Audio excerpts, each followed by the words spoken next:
क्यों लगाया जाता है भोग भगवान जी को? किस थिंकिंग से लगाना चाहिए, मतलब किस भाव से लगाते हैं? भोग लगाने के पीछे का साइंस क्या है? क्यों लगाएं?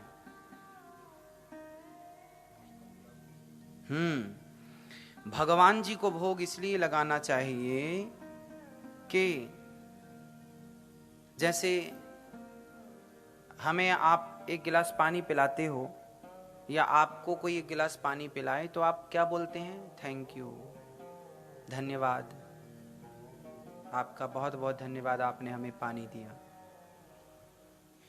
एक गिलास पानी यदि आपको कोई पिलाए तो आपका ये फर्ज है, कर्तव्य है कि आप पानी पिलाने वाले को धन्यवाद दीजिए, थैंक यू कहिए। क्यों जी? से ये शिष्टाचार है। तो जिसने एक गिलास पानी दिया उसे आप थैंक यू कहते हैं, तो जिसने आपको जीवन दिया है, जिसने आपको सब कुछ दिया है, क्या उसके लिए कोई थैंक यू नहीं, कोई धन्यवाद नहीं? नहीं? फिर भगवान ने हमें सब कुछ दिया है तो एक थैंक यू तो बनता है भगवान को, धन्यवाद तो दीजिए। भोजन आप कर रहे हैं तो भोजन किनकी कृपा से मिला? ये पृथ्वी, किसान खेत में बीज बोता है, यहां अंकुरित ना हो तो क्या कर लोगे आप? तो भगवान की कृपा से ही तो आज हमें दाल चावल सब्जी रोटी फल फ्रूट्स मिलते हैं। ना चाहे तो आप क्या खा लोगे? डॉलर खाओगे, सोना खाओगे, क्या खाओगे? इसलिए जो मिला है थाली में, पहले सब्जी चावल दाल रोटी जो भी ईश्वर ने दिया, पहले जिसने दिया है उनके, हे प्रभु इससे पहले आप ग्रहण कीजिए। आप जब ग्रहण कर लेंगे तो वो हमारे लिए बन जाएगा प्रसाद। तो धन्यवाद के तौर पर सूर्य भगवान को जल क्यों चढ़ाया जाता है? आप लोग चढ़ाते हैं क्यों? क्योंकि सूर्य भगवान हमें इतना प्रकाश देते हैं, उस बदले में कम से कम एक लोटा जल चढ़ा के उनका थैंक यू, शुक्रिया अदा करते हैं। हे प्रभु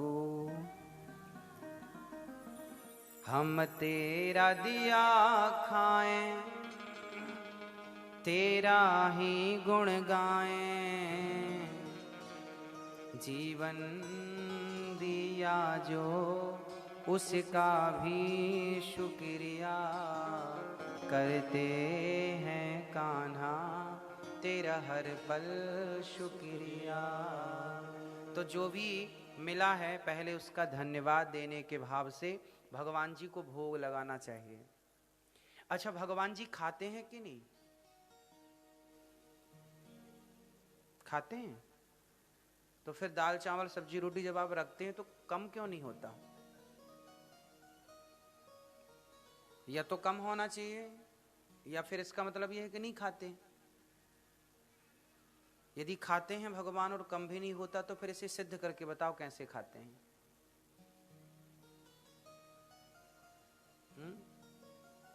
भाई किसी को संदेह हो सकता है ना, तो हम तो इसलिए बता रहे हैं ताकि किसी को संदेह हो तो वो क्लियर हो जाए। आपको संदेह है? मैया, ओ मैया बताओ, भगवान खाते हैं तो फिर कम क्यों नहीं होता? दाल चावल सब्जी रोटी खीर पूड़ी जो भी है, क्यों नहीं कम होता? क्योंकि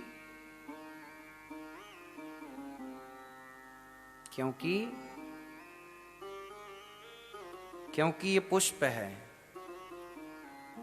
माना कि ये पुष्प गुलाब का है नहीं, पर मान लो माना कि अब गुलाब का पुष्प है और हमने उस पुष्प को पहले वजन किया, कितना वजन है, और एक गुलाब का पुष्प माना कि 10 ग्राम निकला। अब 10 ग्राम का जो पुष्प है आपने उसको पहले वजन किया, 10 ग्राम निकला, फिर आपने खुशबू ली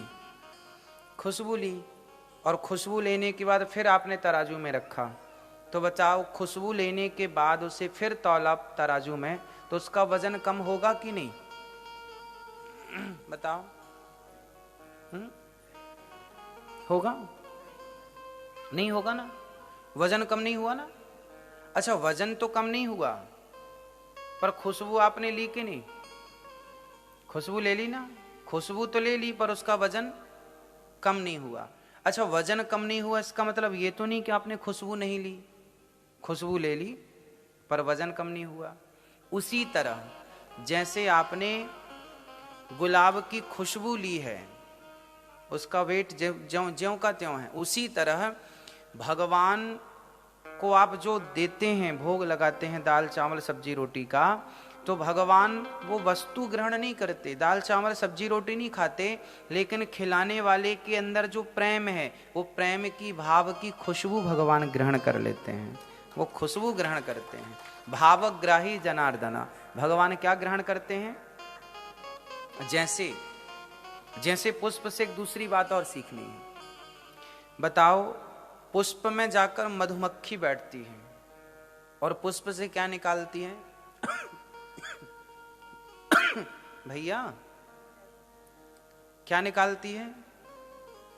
मधुमक्खी पुष्प से क्या निकालती है? पॉलिश निकालती है।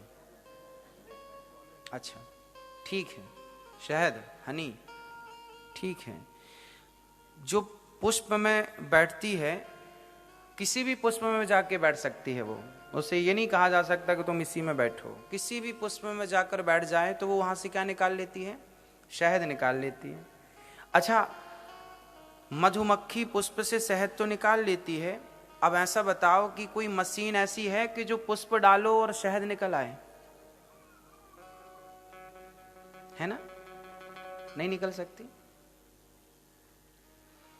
केवल पूरी दुनिया में कीड़े मकोड़े तो बहुत हैं, लेकिन केवल मधुमक्खी ही निकाल सकती है शहद, दूसरा कोई ना इंसान निकाल सकता, ना कोई दूसरा जीव जंतु ही निकाल सकता है। अच्छा, पुष्प के ऊपर जब मधुमक्खी बैठती है और उससे पराग निकालती है, पराग लेती है, तो क्या उस पुष्प की उसको वजन कम होता है उसका? हाँ, जैसे मधुमक्खी पुष्प से शहद निकाल लेती है, पराग निकाल लेती है, उसी तरह आपके दाल चावल सब्जी रोटी से भगवान वो आपके भाव रूपी पराग को ग्रहण कर लेते हैं, भाव रूपी शहद को ग्रहण कर लेते हैं और बाकी वस्तु आपके लिए छोड़ देते हैं कि आप भोग लगा दिए हो, अब ले जाओ प्रसाद पाओ। तो भगवान भाव के भूखे हैं और वस्तु ग्रहण नहीं करते, वस्तु के पीछे का वो भाव ग्रहण करते हैं। इसलिए भगवान को ही भोग लगा करके प्रसाद ग्रहण करना चाहिए। हम सबको भोग जरूरी है।